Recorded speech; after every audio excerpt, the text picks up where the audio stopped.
अंधा इत्मीनान करने से रेहान मौत के मुंह में चला जाता है कि एक लड़की के साथ वो बचपन से मोहब्बत करता था, तो वो उसको मौत के मुंह में ले जाती है। और जब वो मस्जिद से नमाज पढ़कर बाहर निकलता है तो उसको गोलियां मारकर कत्ल कर दिया जाता है। और बाइक पे दो नौजवान जो आकर उसको गोलियां मारते हैं वो मौके से फरार हो जाते हैं। इस वाकये की तमाम तर डिटेल आज की इस व्लॉग में मैं आपके साथ शेयर करूंगा। अस्सलाम वालेकुम, मैं हूं रुजवान अली, आपकी खिदमत में हाजिर हूं और आप देख रहे हैं मेरा इत्मीनान जो कि हम लोगों पे करते हैं। और एक ऐसा खास बंदा जिस पे हम अंधा इत्मीनान कर अपनी जिंदगी के फैसले करते हैं।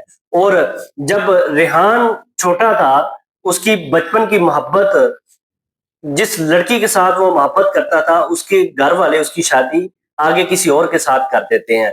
और उसके बाद वही लड़की उसकी मौत का सबब बनती है। इस वाक़ये में जब रेहान को गोलियां मार दी जाती हैं तो पुलिस वाले तहकीकात करते हैं, तो पता ये चलता है कि रेहान की 6 माह कबल शादी होती है। और ये शादी जिस लड़की के साथ होती है वो उसका नाम सदफ है। और ये वही लड़की है जिसके साथ ये मोहब्बत करता था, वो भी बचपन से।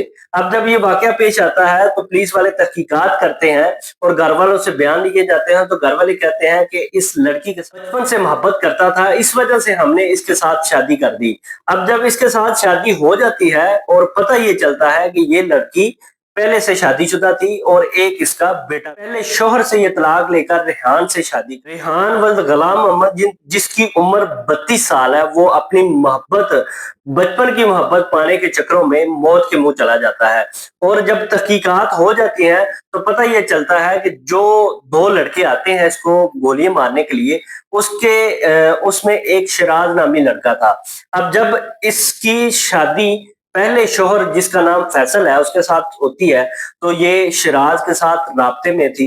और जब उसके शोहर के साथ उसकी लड़ाई होती थी तब ये रेहान को भी फोन करती थी और इन दोनों लड़कों के साथ ये राब्ता। सदफ की लड़ाई हद से बढ़ती है तो वो अपने शोहर से तलाक खुद लेती है और बाद अपने वालिदैन के घर आकर बैठ जाती है। कुछ अरसा गुजरने के बाद रेहान वल्द तारक के साथ इसकी शादी होती है, जिसको अभी 6 माह ही गुजरे थे। 10 अप्रैल वाले दिन ये वाकया पेश आता है कि मस्जिद से जब रेहान नमाज पढ़कर बाहर निकलता है तो दो नौजवान आकर उसको गोलियां मारते हैं। और दिखाया ये जाता है कि ये टारगेट किलिंग है।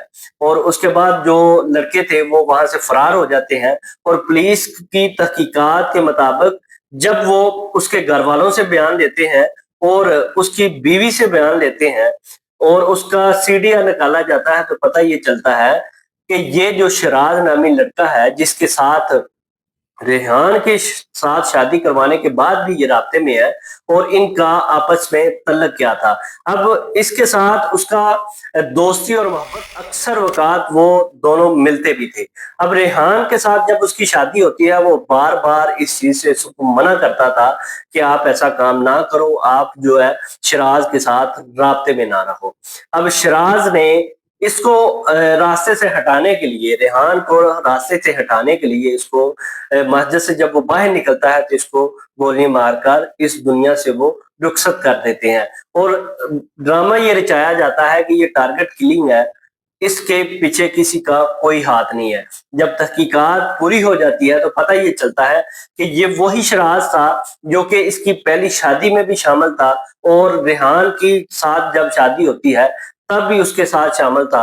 और आज रेहान को रास्ते से हटाने के लिए उसकी मौत का सबब भी वो खुद बनता। अब जब इंसान अंधा इत्मीनान जिस शख्स के ऊपर करता है तो सबसे बड़ा धोखा भी उसी से खाता है।